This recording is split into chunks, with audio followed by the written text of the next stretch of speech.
करके, हमने इन चीज़ों को जो लेने का जो इंसान बड़े-बड़े घर ले रहा है और अच्छी-अच्छी चीज़ों को खा पी रहा है, तो उसने कहीं से तो सुना है, कहीं पे तो देखा है, तभी तो उसे लेने का प्रयास कर रहा है। यहाँ पर भगवान कहते हैं सबसे पहले तो इंद्रियाँ, उसके बाद मना। भगवान कह रहे हैं मना, मतलब जैसे आपने इंद्रियों से देखा, आपने आंखों से किसी चीज को देखा, कानों से सुना, तो फिर मन ने उसका चिंतन शुरू कर दिया कि ये चीज मुझे कब प्राप्त हो जाए, कब जल्दी से जल्दी मुझे ये चीज मिल जाए। तो मन ने कहना शुरू कर दिया, मन ने विचार करना शुरू कर दिया, उसका चिंतन करना शुरू कर दिया कि मुझे ये चीज मिल जाए। उसके भगवान ने कहा बुद्धि। तो यहाँ पर बुद्धि, बुद्धि आपको ये बताती है, बुद्धि का कार्य ये होता है कि भाई ये चीज हमारे लिए भली है और ये चीज हमारे लिए बुरी है। तो पर भगवान कहते हैं भाई मन चिंतन करने में लगा है, अब बुद्धि का विचार कब होगा?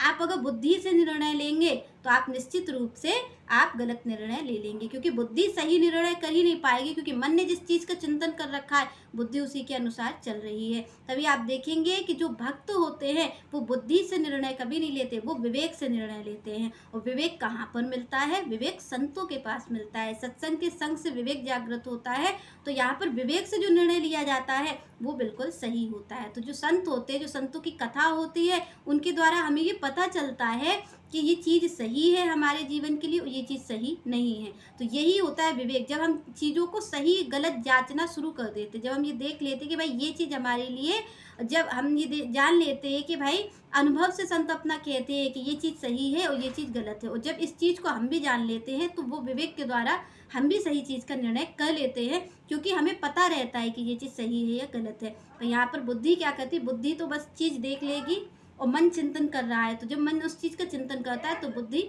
उसी चीज़ को सही मान लेती है, उस चीज़ को सही मान करके वो उसी को ही लेने का प्रयास करती है। तो यहाँ पर आप देखेंगे कि जो लोग गलत करते हैं उनकी बुद्धि भी गलत ही कार्य करती है। वो ये नहीं कहते, जो गलत जिनके जीवन में सब कुछ गलत है वो कभी आपको ये कहते नहीं मिलेंगे कि भाई ये सब अच्छा हो रहा है। गलत लोग तो गलत का ही साथ देते हैं, क्योंकि उनकी बुद्धि भी वैसे ही होती है। जो अच्छे लोग होते हैं वो अच्छे का साथ देते हैं। तो यहाँ तो गलत सही की बात है, पर जो संत होते हैं, संतों के पास विवेक मिलता है, जहाँ पर हम ये गलत सही छोड़ करके परमार्थ का विचार करते हैं। अभी तो आप और हम क्या विचार करते हैं अपनी बुद्धि से कि ये भला है और ये बुरा है, इस चीज़ का विचार करते हैं। पर कोई भक्त कभी भला बुरे का विचार नहीं करता कि मेरे लिए ये भला है या बुरा है। वो ये कहता है कि पूरे संसार के लिए क्या अच्छा है उस कार्य को करना चाहिए। संत कहते हैं भाई अपने बारे में मत सोचो कि क्या भला हो क्या बुरा है, जो संसार के लिए अच्छा है उसी कार्य को करना चाहिए। तो भगवान ने यहाँ पर कहा, भगवान श्री कृष्ण कहते हैं कि भाई ये जो आपकी बुद्धि है ना,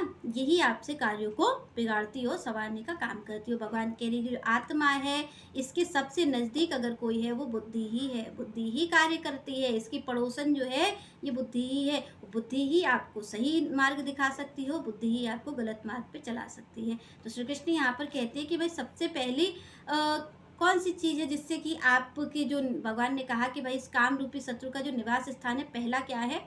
इंद्रियां, मतलब हमारा देखना कि हम किस चीज़ की ओर देख रहे हैं, हम किस चीज़ की ओर क्या चीज़ सुन रहे हैं, क्या चीज़ देख रहे हैं। भगवान कह रहे हैं कि अगर इस काम रूपी शत्रु पर आपको नियंत्रण करना है तो आपको सबसे पहले क्या करना है कि अपनी इंद्रियों को कंट्रोल करना है, आपको अपने देखने पर नियंत्रण करना है। आपको कुछ भी नहीं देख लेना है, क्योंकि अगर आप देखेंगे तो भगवान कह रहे फिर तो आपका काम खराब हो जाएगा, सारी चीज़ आपका पूरा जीवन नष्ट हो जाएगा। तो इसलिए भगवान सबसे पहले क्या कह रहे हैं कि इंद्रियाणी, मतलब अपनी इंद्रियों पर नियंत्रण करो, अपने देखने पर नियंत्रण करो। कुछ भी मत देख लीजिए, कुछ भी मत सुन लीजिए। आप और हमारे जीवन में क्या होता है? यही तो होता है, हमारा जो मन होता है वो देख लेते हैं उठा करके, जो मन होता है वो सुन लेते हैं, जो मन होता है वो खा लेते हैं। तो यहाँ पर आपका हमारा जीवन बिगड़ने का कारण क्या है? क्योंकि हमें तो पता ही नहीं है कि हमें क्या देखना है, जो मर्जी आ रही है वो देख रहे हैं। तो यहाँ पर श्री कृष्ण यही कह रहे हैं कि अगर आप कुछ गलत दृश्य देखेंगे तो आप ये मान के चलिए कि आप उस गलत दृश्य का चिंतन भी करेंगे, और जब आप उस गलत दृश्य का चिंतन करेंगे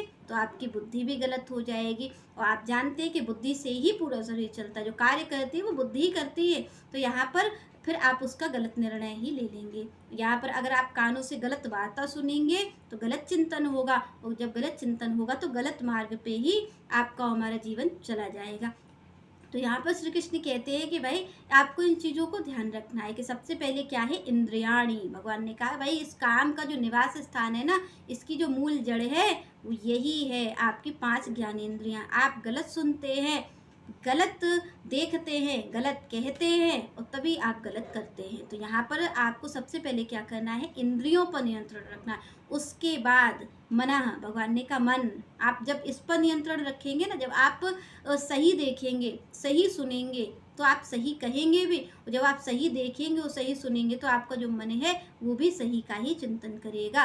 तो भगवान कह रहे हैं कि भाई, और जब मन सही का चिंतन करेगा, मन सही का चिंतन करने लग जाएगा, तो ये बुद्धि भी सही की ओर ही चलेगी, ये भी सही गलत का निर्णय कर पाएगी। तो बस भगवान कहते फिर आपका जीवन सही की ओर जा पाएगा। तो सबसे पहले इस काम रूपी शत्रु की मूल जड़ क्या है, इंद्रियाणी। आप और हम गलत न देखें, आप और हम गलत न सुने, यहाँ पर तभी आपका मन और हमारा मन सही हो पाएगा। तो यहाँ पर श्री कृष्ण कहते हैं भाई, इसके 3 निवास स्थान हैं, और अगर आपको अपने जीवन को सुधारना है तो सबसे पहले अपनी इंद्रियों पे नियंत्रण करिए। यहाँ पर आप अपने देखने पे, सुनने पर, खाने पर, हर चीज़ पर भगवान कहते इन 5 ज्ञानेंद्रियों पर जो नियंत्रण कर लेगा, जो पहले ज्ञानेंद्रियों पर नियंत्रण करेगा वही मन पर नियंत्रण करेगा, और जो मन पर नियंत्रण करेगा वही बुद्धि पर भी नियंत्रण कर पाएगा कि मुझे क्या करना चाहिए और क्या नहीं करना चाहिए। श्री कृष्ण कहते यही 3 निवास स्थान है, जो इनको सुधार लेगा वही इस काम रूपी शत्रु को मार पाएगा।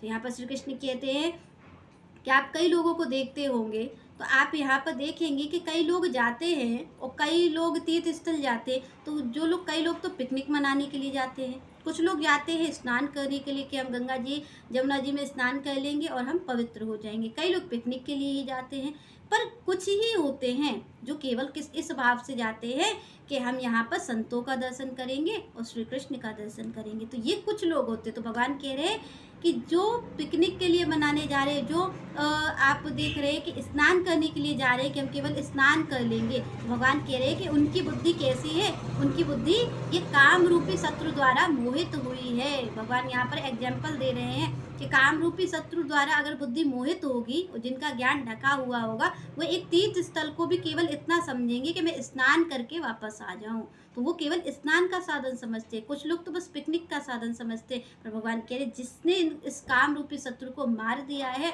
वो जानता है कि हमें इस तीर्थ स्थल का लाभ कैसे लेना है, कि हमें इन संतों की सेवा करनी है, हमें इन भक्तों, कृष्ण भक्तों की सेवा करनी है और श्री कृष्ण का दर्शन करना है। तो भगवान कह रहे हैं कि जो अगर इस तरीके की क्रिया करता है कि वो तीर्थ स्थलों पर जाकर भी उनका मर्म नहीं समझता, भगवान कह रहे उसे गधे और बैल के समान ही समझना चाहिए, उसे मनुष्य मत मानिए, क्योंकि उसकी जो बुद्धि है वो कैसे कार्यों में लगी हुई है, वो तीर्थ स्थल का भी अपमान कर रहा है, वो तीर्थ स्थल की भी महिमा नहीं जान पा रहा।